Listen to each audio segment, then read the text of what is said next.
Shiv Narayan Koni.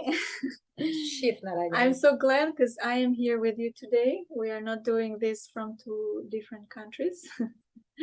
Very nice to have you. Today we're going to do the third part of Vedic astrology, and Connie will tell us even more things today. So very interesting. We're so looking forward. And I will also translate this time directly. Whatever Connie says, I will translate in Albanian. Përshëndetje miq, sot jemi këtu me Koni së bashku, jemi shumë e fatë sepse Koni do na thotë ca gjëra të reja mbi astrologjinë vedike dhe unë do të përkthej këtu direkt ato gjërat që Koni thotë në anglisht. Welcome Connie, so interesting. Today also we're going to talk about more astrology things through Piti's grace. So yes, Afrodita, well, in our last session, we were talking about the first house. And we mentioned that the first house is the most important house. Because if there's no first house, you don't have a physical body. Exactly. And therefore, you don't exist in this realm.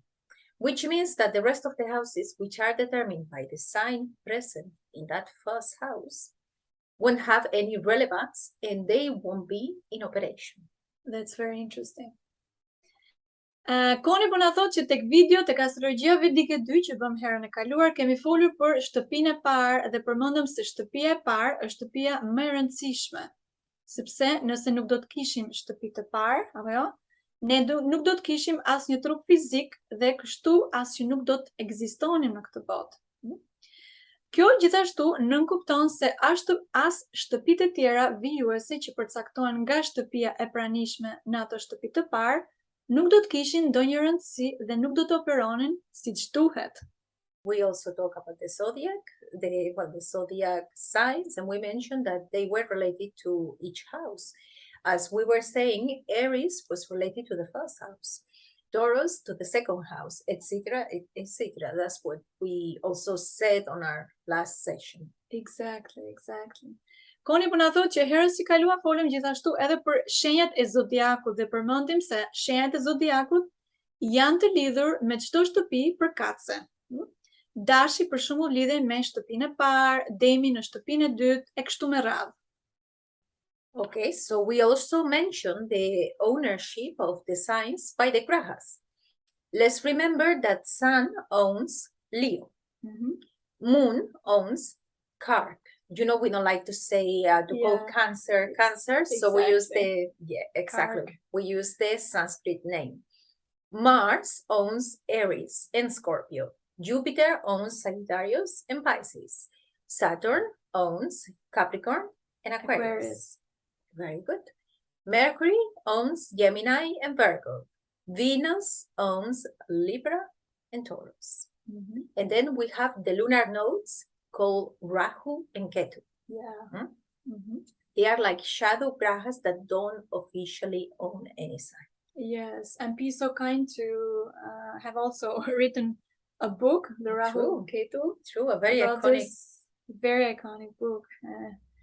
And I'm going to translate it in Albanian. Përmendëm gjithashtu herën e kaluar se cilat shenja zotërohen nga planetët. Për shembull, dielli zotëron ose drejton Luanin, apo jo? Hëna zotëron Gaforen, Marsi zotëron Dashin dhe Akrepin, pra dy shenja, apo jo? Jupiteri zotëron Shigjetarin dhe Peshqit, Saturni zotëron Britsjapin dhe Ujorin, Mërkuri zotëron Binjakët dhe Virgjëreshën, apo jo? Ndër të tjera, planeti i Venusit zotëron gjithashtu Peshorën dhe Demin, pra dy shenja. Dhe gjithashtu, siç po thonë me Konin, kemi dy nyjet hënore të quajtura Rahu dhe Ketu. Ato konsiderohen si planete hije që zyrtarisht nuk zotërojnë asnjë shenjë. Dhe në fakt Prashant Trivedi apo jo ka shkruar një libër për Rahu Ketu shumë interesante që unë kam lexuar. Yes, finally, we also talked about the qualities of the zodiac signs, which were divided into cardinal, fixed, and mutable, and also divided by the element.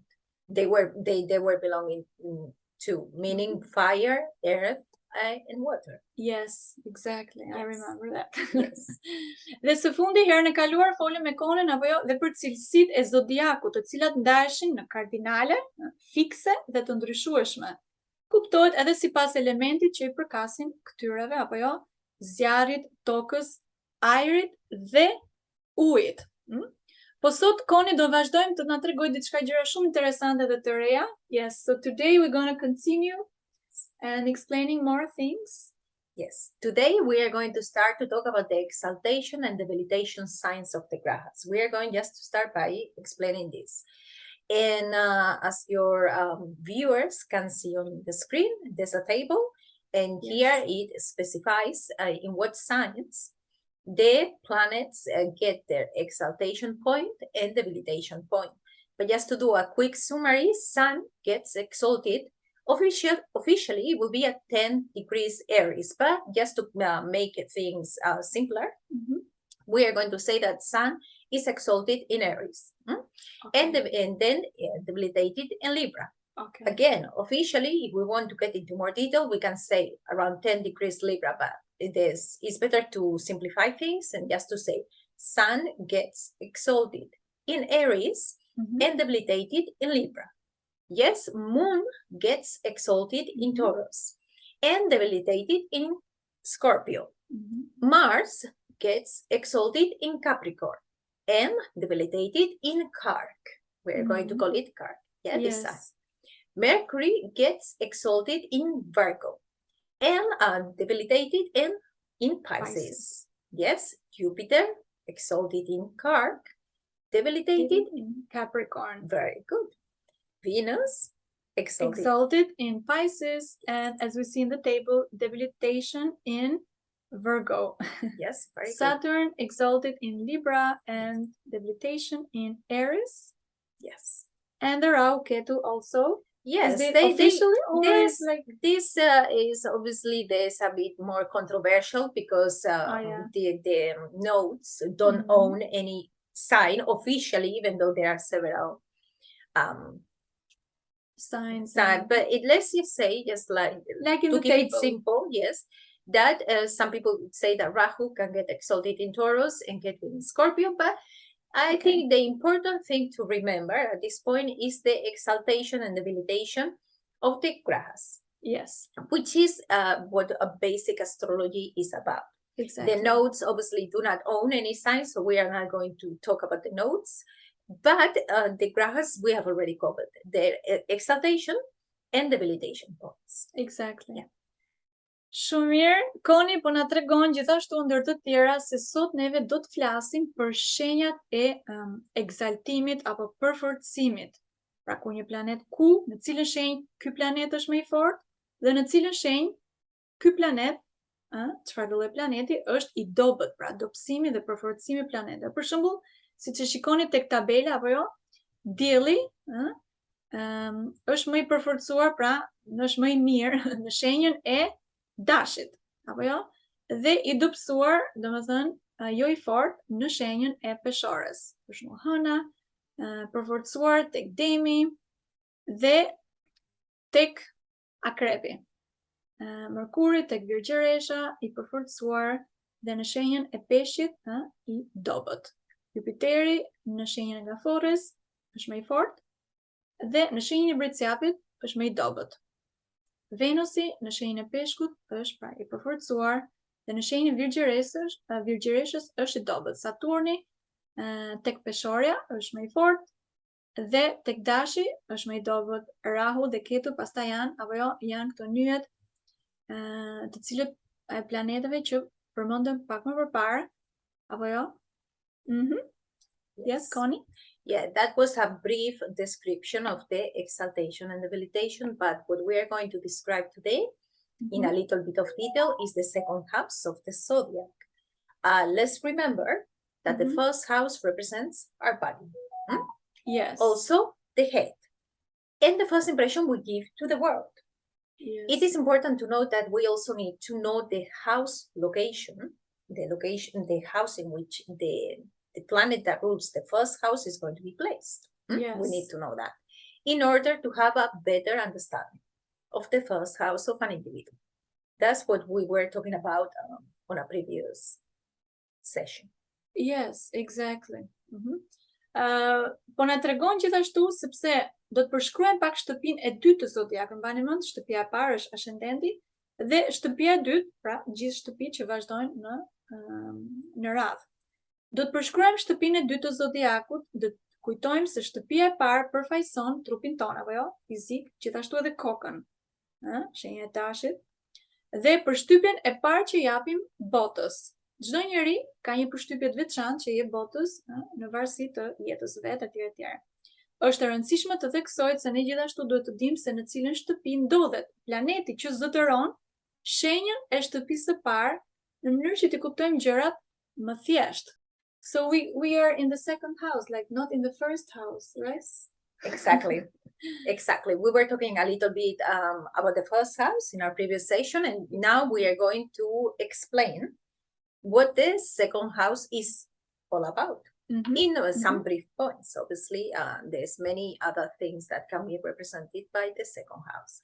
But in this case, the second house represents all your resources, savings, family, the food you have access to, your clothes, your furniture, your knowledge, okay, your voice, your face. This house is originally associated with the sign of Taurus. So that's why it represents the face, second house and Taurus. As we said before, the signs are associated with the houses. So that's pretty much all the things that the second house would signify. Okay. Koni po na thotë që shtëpia e dytë përfaqëson, në varësi të planetet që kemi, sigurisht po shpoj, shtëpia e dytë përfaqëson të gjitha burimet që neve kemi, kursimet, familjen, ushqimin që kemi mundësi për të përdorur, apo jo? Rrobat, mobiljet, njohuritë tona, zëri, fytyra e të tjera. Kjo shtëpi si fillim, lidhe me shenjën e Demit, apo jo, shenja e dytë, shtëpia e dytë. Yes, Koni? Yes, so for example, depending on the graha present in the second house, if such planet is in enemy sign, for example, let's just say, this may indicate an unpleasant voice. To put an example, obviously we have to see what is the graha present there and what is the Lord or what house this graha rules. We don't know any of this, but let's just say in general, if there's a graha in enemy sign, well, this can indicate a pleasant voice or strange face or lack of resources or any other signification related to the second house, yeah? However, as we have just said, we must check the location in conjunction with other grahas, if any, of the Lord of the second house that rules the second house in order to assess the full situation. Very interesting. Shumë interesante, për shembull, nëse kemi një planet të caktuar në shtëpinë e dytë, nëse një planet i tillë është në shenjën e armikut, pra kundërshtarit, kjo mund të tregojë që ke një, për shembull, zëri të pakëndshëm, ose një fytyrë të çuditshme, ose mungesë burimesh e tjera, apo jo? Megjithatë, ne duhet gjejmë vendodhjen, thot Koni, dhe lidhjet me planetet tjera nëse ka, pra vendodhjen e atij që zotëron shtëpinë e dytë për të vlerësuar situatën më plot dhe më të saktë. Yeah, pretty much that will be the basics of the second house. We can go into more detail, but as we always say, we want to make it or to keep it simple. Yeah? Yeah. Because maybe later we can take an example of some of the chart we have used before. Yes, In we general? can. We can take a look later. Yes, we can take a quick look. Now we are going to briefly describe the third house. Third house, yes. The third house represents communication, writing, internet, texting, talking, playing music, instruments, drawing, painting, your younger sibling as well, your courage, your friends, your close surroundings, your neighborhood, and all this. It is originally associated with the sign of Gemini. That is why. The communication, Mercury. Exactly. Shumë bukur. Shtëpia e tretë, apo po vazhdojmë tani me shtëpinë e tretë, folë për shtëpinë e dytë. Shtëpia e tretë përfaqëson komunikimin, apo jo, shkrimin, internetin, mesazhet, që të shkruajmë mesazhe njëri tjetrit, apo sidomos në kohë tani që është më përdor, përfaqëson të folurit, apo jo, luajtjen e instrumenteve muzikore, vizatimin, pikturën, vëllain ose motrën tënde më të vogël, guximin, miqt që ke, ambienti rreth afër ku banon, apo jo, lagjen. Fillimisht është e lidhur me shenjën e binjakëve, pra që zotërohet në fakt përgjithësi apo jo nga Merkuri, prandaj komunikimin nëse vënë re. Yes, we mentioned that the second house represents the food we eat, right? Which is going to provide us energy, which we will exhaust or use in the third house by walking, exploring our surroundings. No? And we're talking with friends, playing instruments, running, etc. What I'm trying to say is that always we have to look at the house before to make sense of the next house as well. So if the second house, we are talking about family members, in the third house, we are talking about not just family members in the house, we are talking about friends in the neighborhood, a little bit more spread, yeah. Exactly. Për shembull, përmendëm se shtëpia e dytë përfaqëson ushqimin që ham, apo jo? I cili do na japi energji, të cilën do ta harxojmë në shtëpinë e tretë. Duke ecur, duke eksploruar ambientin që na rrethon, duke folur me miqt, apo jo duke luajtur instrumente, duke vrapuar.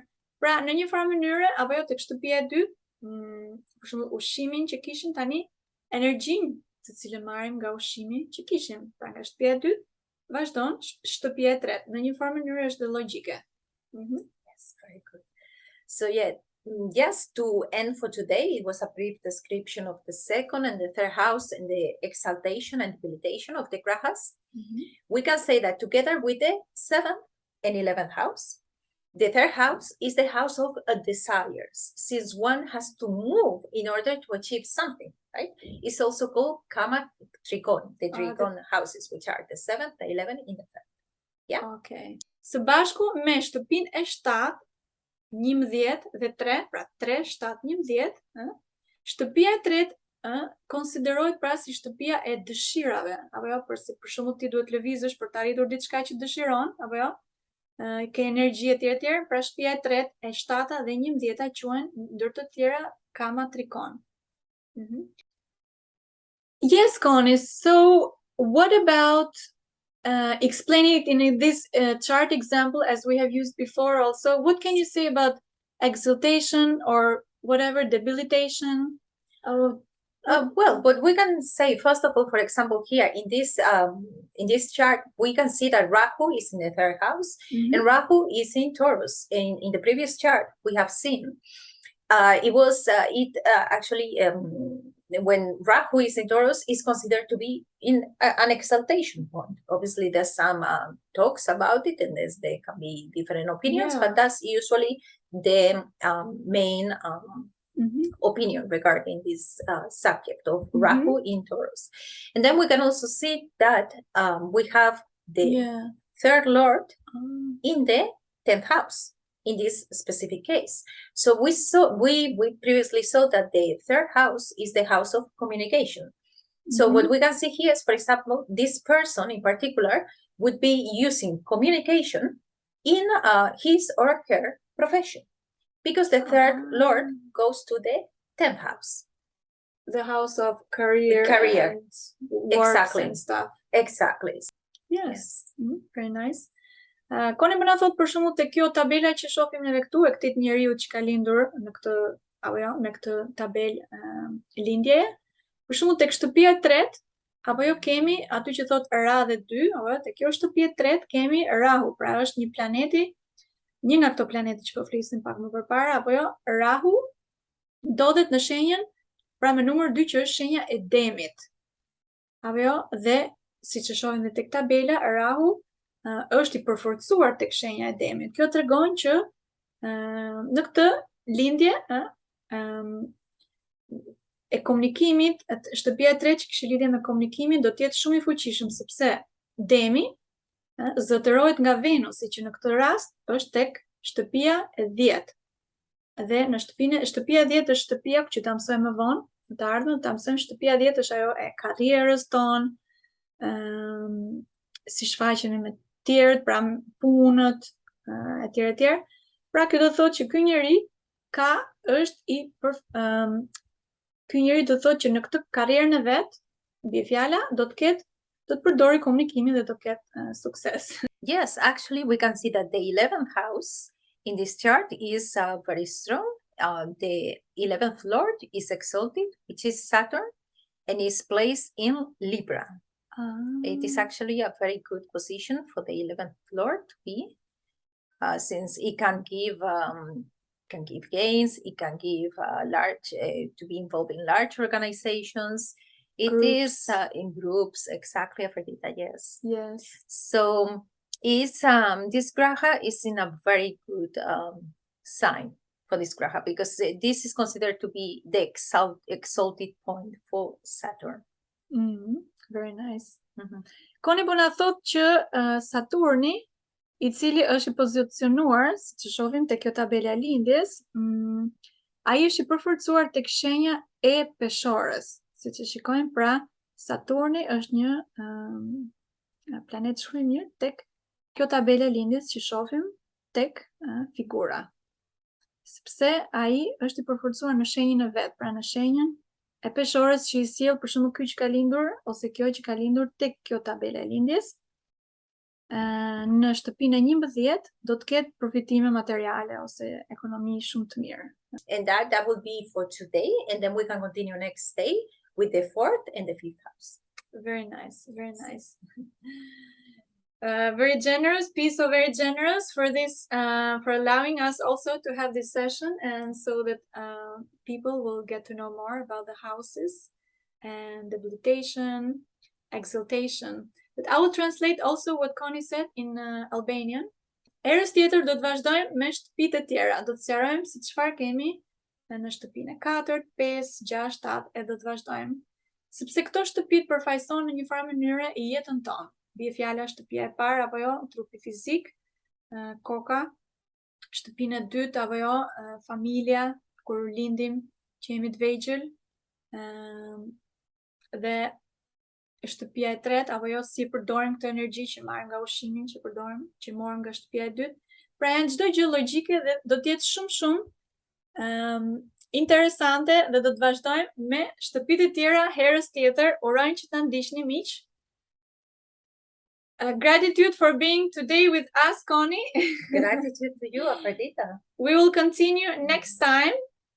And today it was a bit special because we are together. And we will continue to talk more about astrology also that we are finished now. Yes. Gratitude to our guru, PT. See you next time.